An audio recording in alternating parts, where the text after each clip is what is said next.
This happened about a year ago, and I still check every door in my house before I go to bed. Every single one. I check them twice. I know how that sounds, but by the end of this, you'll understand why.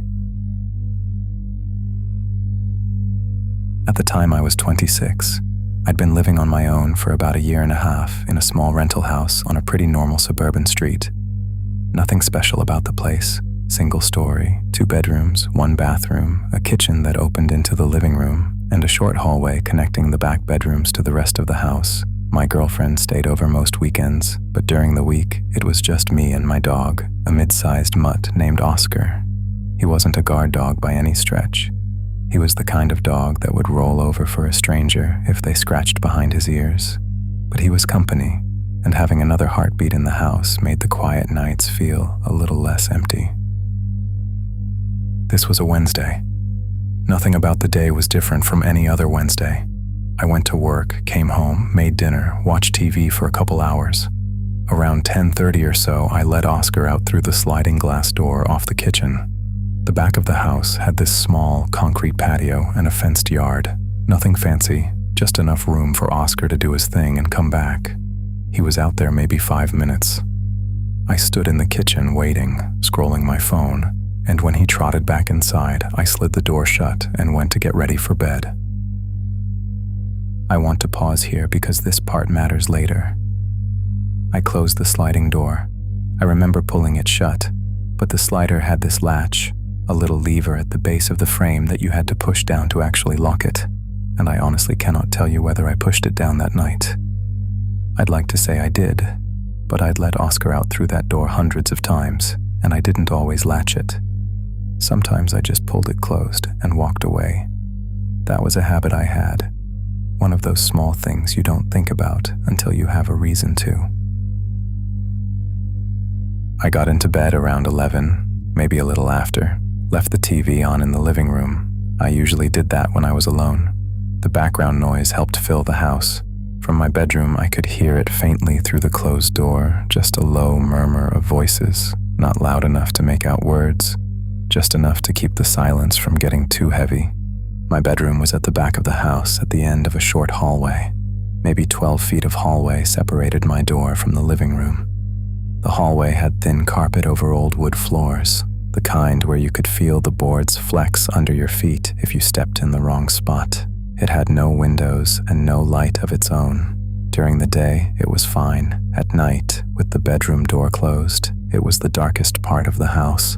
From my bed, I couldn't see the kitchen or the living room. I couldn't see much of anything past the bedroom door, just the hallway if I opened it.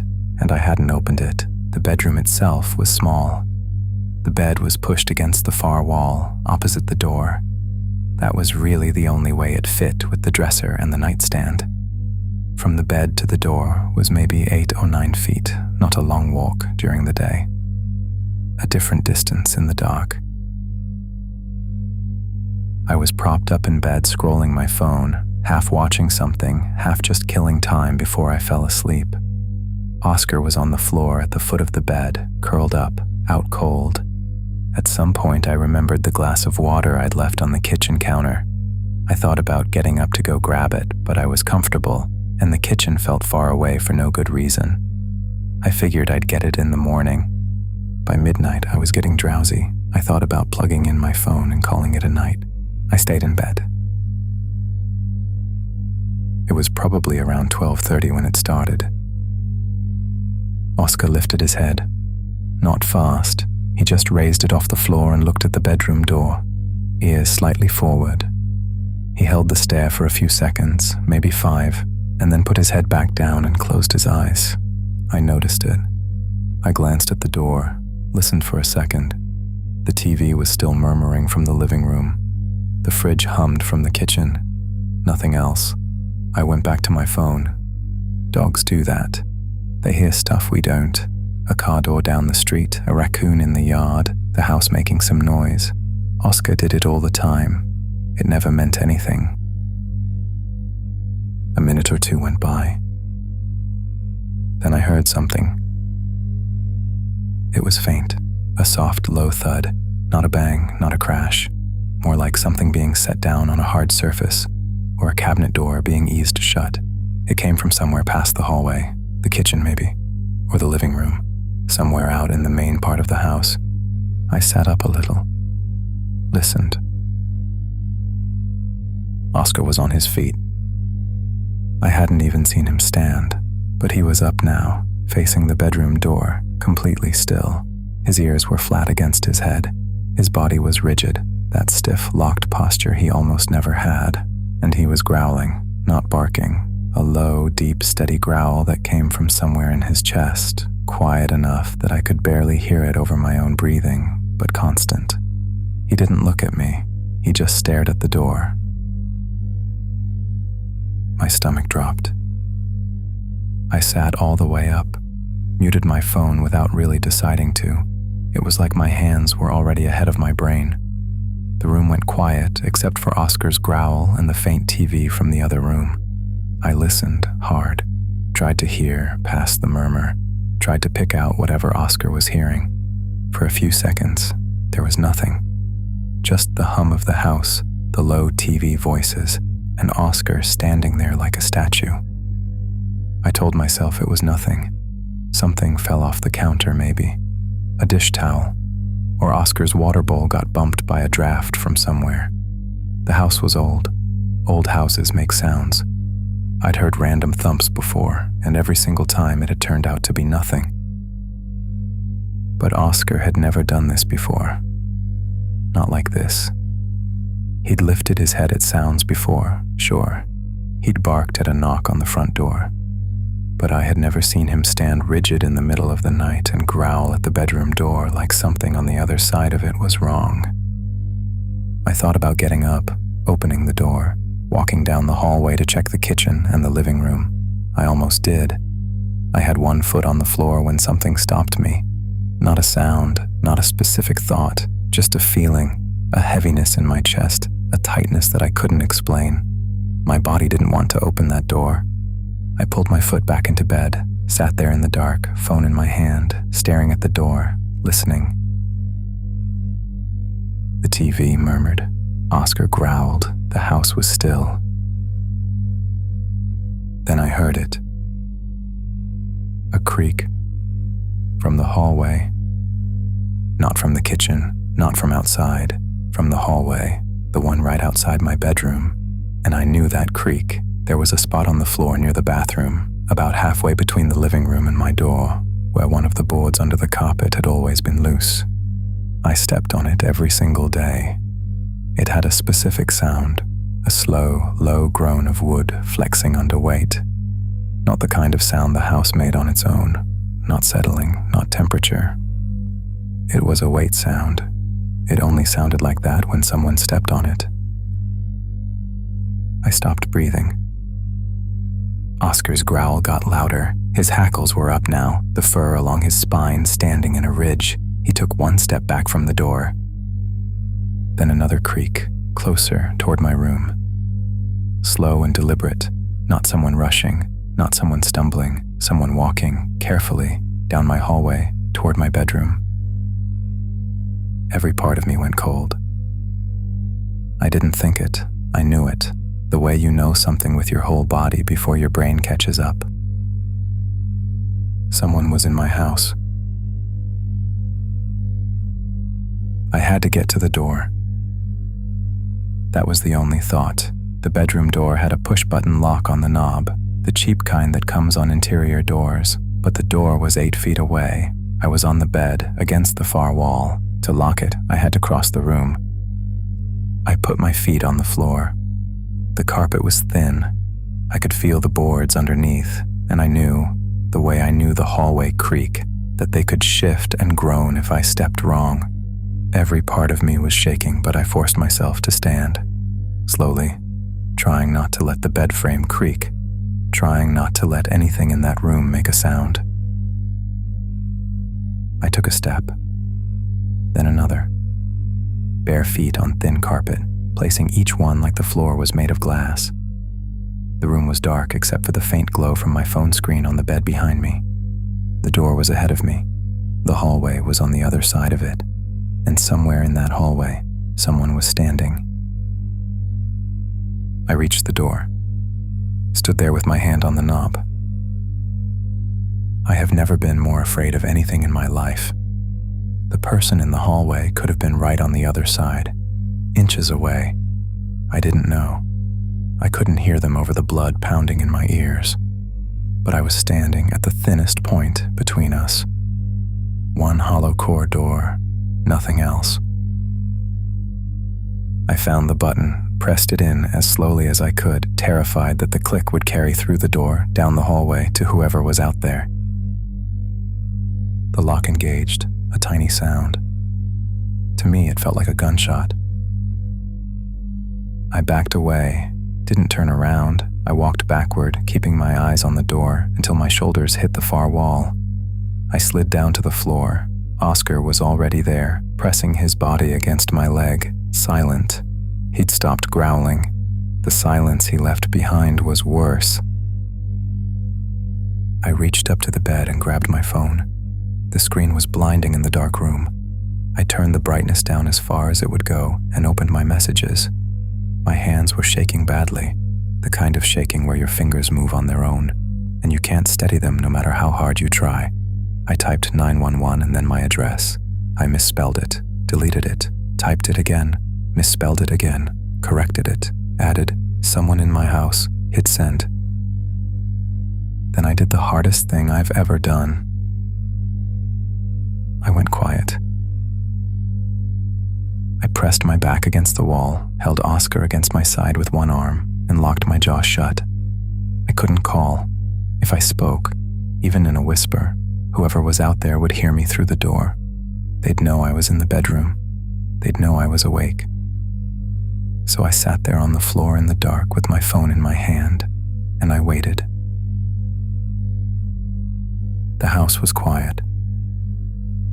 Not the comfortable quiet from earlier. A different kind. The kind where every tiny sound, the fridge, the TV, your own pulse in your ears, becomes deafening because you're listening so hard that your body is vibrating with it. I was trying to hear through the bedroom door, through the hallway, through whatever was between me and whoever was in my home. My ears felt like they were straining out of my head. For a while, I don't know how long, it could have been 30 seconds or 3 minutes, I heard nothing. The footsteps had stopped. The hallway was silent. I didn't know where the person was. I didn't know if they were still in the hallway or if they'd moved back to the living room or if they'd left. I didn't know anything. I just sat on the floor and tried not to exist. Then I heard them again. Footsteps in the hallway, closer than before. 2, maybe 3 slow steps. They stopped. Right outside my door. I know they were right outside my door because the sound stopped exactly where I'd expect it to if someone was standing in the hallway facing my bedroom. I could feel the proximity in a way I can't really describe. Like the air on the other side of the door had weight to it. Like the space had changed because someone was filling it. I stared at the gap under the bedroom door. A thin stripe of blue light from the TV in the living room leaked under it, just enough to see the floor, the bottom edge of the door frame, and maybe an inch of hallway beyond. I watched that gap. I was looking for a shadow, for feet, for any sign of the person I knew was standing on the other side. I didn't see anything, but I knew they were there. I held my breath completely, locked my chest, and stopped. Because I was trying to hear something specific, something I wasn't sure I was actually hearing or just imagining. A sound, low, faint, rhythmic, just barely there, right at the edge of what I could pick up. It could have been breathing. Slow, steady breathing on the other side of the door, close enough that it was coming through the gap or through the thin wood itself. Or it could have been the fridge. The fridge in the kitchen had this low hum that pulsed slightly when the compressor cycled, and I'd heard it 1,000 times without noticing. But now, sitting on the floor in the dark, my whole body tuned to the door. It sounded different. It sounded close. It sounded alive. I couldn't tell. I tried. I held my breath until my chest burned, and I listened as hard as I've ever listened to anything. But my pulse was pounding in my ears, and the TV was still murmuring faintly from the living room, and every small sound in the house bled together into one low hum that I could not pull apart. I didn't know if I was hearing someone breathe or hearing my own house the way I always did, just filtered through a level of fear that made everything sound like a threat. I still don't know what I was hearing. I've never been able to answer that. Then the handle moved. It didn't slam. It didn't rattle. It turned. Slowly. A smooth, careful rotation. Someone gripping the knob and applying pressure, testing whether it would give. The lock caught. The handle stopped. Held for a second. Then released, easing back to its resting position. Someone had just tried to open my bedroom door. I clamped my hand over my mouth. My heart was hammering so hard I could feel it in my throat, in my temples, in my fingertips. I was convinced they could hear it through the door. Oscar was pressed against my leg, rigid, not making a sound. I don't think either of us breathed. Silence. I don't know how long it lasted. 5 seconds, 10, 20. Time had stopped making sense. I sat there staring at the gap under the door, waiting for the handle to move again, waiting for a kick, waiting for the door to give. The lock was a push button on a hollow core interior door. One hard kick and it would have come apart. I knew that. I'd always known that. I just never had to think about it from this side. Then, a step, soft, moving away. Another, slow, unhurried, heading back down the hallway toward the living room, not running, not rushing, walking, like there was no reason to hurry. The footsteps faded. I heard a sound from the kitchen, the sliding glass door being pulled along its track, wider than before. I felt it a second later, a push of cool night air reaching down the hallway and slipping under the bedroom door. Then nothing. The house went quiet. The TV kept murmuring. The fridge kept humming. Oscar shifted against my leg. And that was it. I didn't move. I sat on the floor, back against the wall, for what felt like a very long time. I didn't trust the silence. I didn't trust that they were gone. I kept staring at the door, kept watching the gap underneath it, kept waiting for the footsteps to come back. My phone buzzed once. A text from dispatch saying officers were en route. I typed back. I think they left, but I'm not sure. I'm in the bedroom. Door is locked. Then I put the phone down and waited. I don't know if it was 5 minutes or 15. Eventually I heard sirens, distant at first, then closer, then a knock on the front door and a voice. Police department. I still didn't get up right away. I tried to call out from behind the bedroom door, but my voice barely came. It cracked and caught somewhere in my throat. I tried again, louder, asked them to confirm. They did. I stood up. My legs were shaking so badly that I had to put a hand on the bed to steady myself and unlock the door. Walking into that hallway was something I'll never forget. It was the same hallway I walked through every single day. 12 feet of thin carpet over old boards between my bedroom and the living room. But it didn't feel the same. Someone else had walked it. Someone who shouldn't have been there. I stepped over the spot near the bathroom, the loose board that always creaked, and it groaned under my foot the way it always did, and my skin crawled. The officers cleared the house. It only took a few minutes. The place was small. There was no one inside. The intruder was gone. Nothing was missing. That was the first thing the police told me, and it was the first thing that made everything worse. The TV was still on. My laptop was on the desk. My wallet was on the kitchen counter, right next to the glass of water I'd left there hours earlier, both untouched. Nothing in the house looked ransacked or disturbed. If I hadn't heard the footsteps, I might never have known anyone had been inside. One of the officers walked to the back of the house and called me over. The sliding glass door was open about 2 feet, but that wasn't what he was pointing at. The screen door, the outer screen that sat in a track behind the glass slider, was gone from its frame. I looked down. It was leaning against the exterior wall of the house, flat, right beside the door frame.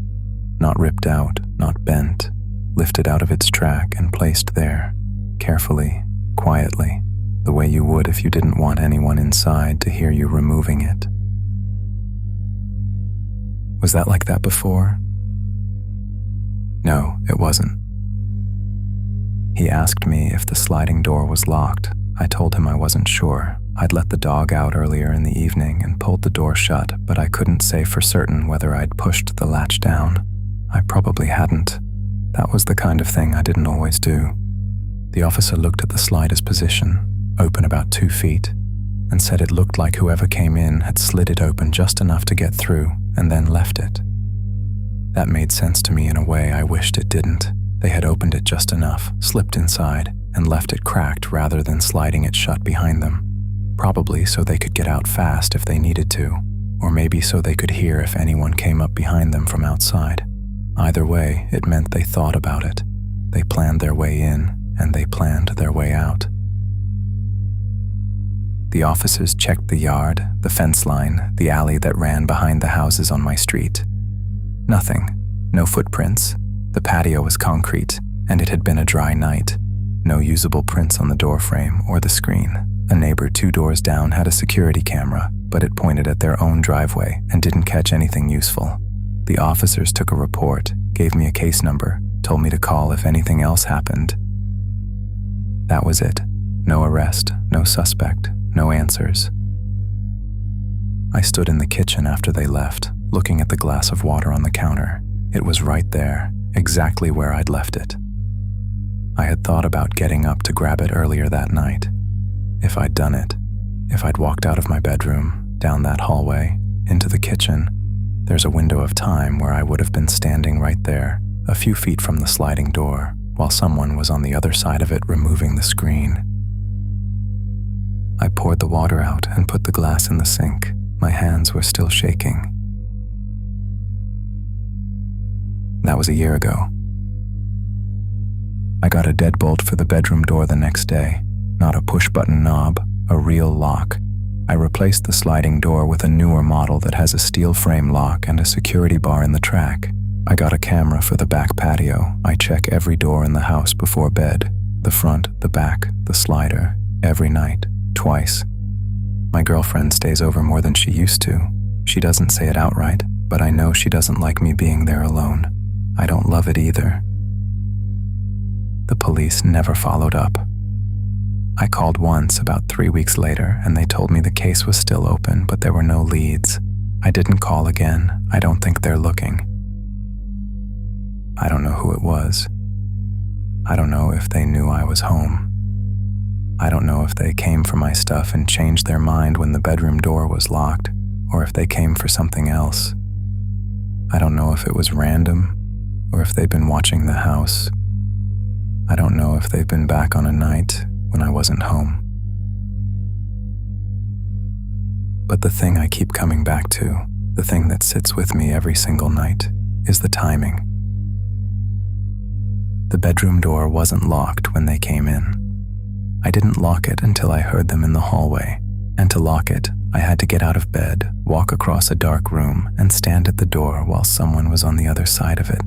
The push-button lock, the cheap one on the knob, the one a solid kick would break, that was the only thing between me and whoever was standing out there. And I only pressed it because I was still awake.